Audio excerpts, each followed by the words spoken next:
Hi, my name is Ankit Kumar. तो आज इस वीडियो में देखेंगे कि कोई भी स्टार्टअप कंपनी जो होती है, चाहे कोई भी कंपनी होती है, वो बैंकरप्ट कैसे हो जाती है और लिक्विडिटी के टर्म्स क्या होता है, इन कंपनी में लिक्विडिटी क्या होती है, सॉल्वेंसी क्या होती है। तो ये सब टर्म हम देखते हैं, सुनने को मिलता है। तो कोई भी जो स्टार्टअप बिगनर्स होते हैं, जो स्टार्टअप स्टार्ट करते हैं, तो वो समझ नहीं पाते हैं कि लिक्विडिटी क्या होती है, सॉल्वेंसी क्या होती है, और बैंकरप्ट जो भी कंपनी होती है वो बैंकरप्ट कैसे हो जाती है। तो इस वीडियो के माध्यम से हम जानेंगे कि किस तरह से कोई भी स्टार्टअप कंपनी होती है या यूनिकॉर्न कंपनी होती है वो बैंकरप्ट क्यों हो जाती है। तो चलते हैं व्हाइट बोर्ड की तरफ और देखते हैं कि किस तरह से बैंकरप्ट होती है। तो मान लेते हैं कि एक कंपनी है, फिर वही एक ले लेते हैं, ये एक कंपनी है, मान लेते हैं कि एबीसी टॉक ही है, कंपनी का नाम एबीसी टॉक्स ही है, ठीक है। इसके बहुत सारे एसेट्स है, ठीक है। मान लेते हैं कि इसका कंपनी जो रजिस्टर्ड हुआ, तो इस कंपनी के पास 1 लाख रुपए जो है वो कैश के रूप में है, ठीक है। तो पहले देखते हैं कि लिक्विडिटी क्या होती है, ठीक है। ये एसेट्स पहले देख लेते हैं कि एसेट्स अगर देखेंगे हम तो पिछले वीडियो में हमने बताया था कि एसेट्स क्या होते हैं। जो भी कंपनी के पास जो भी प्रोडक्ट होते हैं जो कि यूज होता है वो एज ए एसेट्स हम उसको डिक्लेयर कर सकते हैं। तो मान लेते हैं कि एक कार भी है उसके पास, ठीक है। इस कंपनी के नाम पे एक कार भी है जिसका प्राइस है 4 लाख रुपए, ठीक है। और एक ऑफिस भी है, ठीक है, इसका ऑफिस भी है इसका एबीसी टॉक का, उसका प्राइस है मान लेते हैं हम 40 लाख रुपए, ठीक है। और क्या मान लें, बस इतना ही मान लेते हैं कि अभी इनिशियल में इसके पास इतना ही एसेट्स है। तो टोटल कितना हो जाएगा 40, 15 और 45 लाख, 45 लाख रुपए का इसका टोटल एसेट्स है, ठीक है। तो ये टोटल एसेट्स जो है सो 45 लाख रुपए की है। बट क्या होता है कि जो भी कंपनी है, ठीक है, ये क्या किया कि इसके पास टोटल पैसा 45 लाख रुपए नहीं था, तो कुछ वो लाइबिलिटी ले लिया। लाइबिलिटी अगर देखा जाए तो लाइबिलिटी वो होता है कि जो हम लोन लेते हैं उसको हम लाइबिलिटी बोलते हैं। तो मान लेते हैं कि ये 40 लाख का था, ठीक है। इसमें हम 10 लाख रुपीज पे किए और क्या हुआ कि 30 लाख रुपीज का, ठीक है, हम लाइबिलिटी ले लिए कोई भी बैंक इंस्टीट्यूट से, कोई भी फाइनेंशियल इंस्टीट्यूट से हम ले लिए लाइबिलिटी ले लिए। फिर ऑफिस जो था तो 4 लाख है, तो उसमें हम कार जो है 1 लाख रुपया पे किए।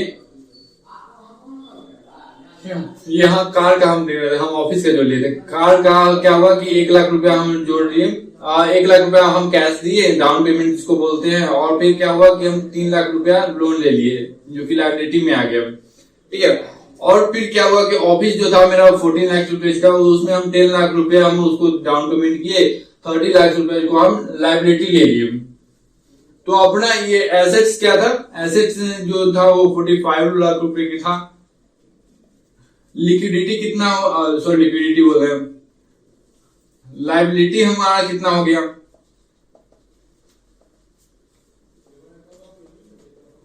33 लाख का हो गया, ठीक है। अगर हम यहाँ पे ये निकाले, इक्विटी निकाले तो 45 माइनस 33, क्योंकि हम पिछले वीडियो में हम देखे थे कि आपको इक्विटी का जनरल फॉर्मूला दिखाया जाता है तो एसेट्स माइनस लाइबिलिटी है। आपके पास जितना का एसेट्स है उसमें लाइबिलिटी घटा देंगे तो आपका एक इक्विटी निकल जाएगा। तो आपका इक्विटी कितना हो जाएगा 2 और 1, हाँ 12 लाख रुपीज आपका पॉजिटिव में आया, ठीक है। तो ये पॉजिटिव में आया तो वो क्या हुआ कि एक सॉल्वेंसी है, मतलब ये इनसॉल्वेंसी में नहीं है, क्योंकि आप जितना का आपका एसेट्स है, ठीक है, उतना आप लायबिलिटी आप बेच के सजा सकते हैं अगर आपके पास बैंकरप्ट कभी होता है तो। ठीक है। अब आज देखते हैं कि इंसॉल्वेंसी क्या होता है। मान लेते हैं कि ये 40 लाख का था, 40 लाख का था, ठीक है, इसको हम 30 लाख कर देते हैं। सो ऑफिस का प्राइस हम 30 लाख रुपए कर दिए, तो अब ये कितना हो गया 34 और 35 एसेट्स हो गए 35 लाख रुपीज का। तो मान लेते हैं कि हम जो है पर्सनल लोन ले लिए हुए, कंपनी का लोन ले लिए हुए, कोई भी वजह से कोई भी चीज खरीदने के लिए, मान लेते हैं कि फर्नीचर लेने के लिए ही, फर्नीचर लोन लेने के लिए हम मान लेते हैं कि 4 लाख रुपए ले लिए, 4 लाख रुपए हम फर्नीचर लोन के लिए लिए। कार लोन लेने के लिए हम 3 लाख रुपए जो है जो लाइबिलिटी ले लिए, 1 लाख रुपए डाउन पेमेंट किए, और ऑफिस जो है जो टोटल लाइबिलिटी पे ही लिए, ऑफिस मेरा जो था 30 लाख का 30 लाख लाइबिलिटी पे ही लिए, ठीक है। तो ऐसे देता तो नहीं है, बट मान लेते हैं कि ऑफिस जो है तो 30 लाख पे लिए, तो टोटल एसेट्स अपना कितना हो गया यहाँ पे एसेट्स, ठीक है, एसेट्स कितना हो गया 35 लाख रुपए का, और लाइबिलिटी अब यहाँ पे जोड़ते हैं तो 37 लाख, ठीक है। तो यहाँ पे अगर हम इक्विटी निकाले तो एसेट्स एसेट्स माइनस क्या, एसेट्स माइनस लाइबिलिटी, ठीक है ना। तो 35 माइनस 37 माइनस 2 लाख रुपया हमारा माइनस में चला गया। एज एग्जाम्पल मान लेते हैं, यहाँ पे फर्नीचर लोन एसेट्स में नहीं जोड़े हैं, बट मान लेते हैं कि वो फर्नीचर लोन नहीं है, कोई और लोन है, कंपनी की कोई और लोन है, कोई और एसेट्स है, उसका हमने लोन लिया, ठीक है, एज एग्जाम्पल हम ले लिए। तो यहाँ पे अगर माइनस में चला गया, सिर्फ समझने के लिए कि अगर माइनस में हमारा इक्विटी अगर माइनस में चला गया तो इसमें क्या होगा कि अगर कंपनी का क्या होगा कि कोई सेल्स नहीं हो रहा है, चाहे कोई ग्रोथ नहीं हो पा रहा है, तो धीरे धीरे उसमें वो कभी कभी सुनते हैं न्यूज में कि कंपनी पे ज्यादा कर्ज हो गया, तो वो बैंकरप्ट हो गया। तो अगर माइनस में चली जाती है, ठीक है, तो हम अगर इमीडिएटली अगर ये लोन सब पे नहीं करते हैं तो ये बैंकरप्ट हमको उस कंपनी का बैंकरप्सी हमको डिक्लेयर करना पड़ता है, ठीक है। तो ये हमारा हो गया इंसॉल्वेंसी हो गया, इसको हम लोग इंसॉल्वेंसी करते हैं। और लिक्विडिटी क्या होता है, लिक्विडिटी वो होता है कि अगर 1 साल के अंदर में, जैसे कि हमारा ये फर्नीचर लोन जो था ये 1 ईयर के लिए था, ये कार लोन जो मान लेते हैं 2 ईयर के लिए, हो सकता है 20 ईयर्स के लिए था, ठीक है।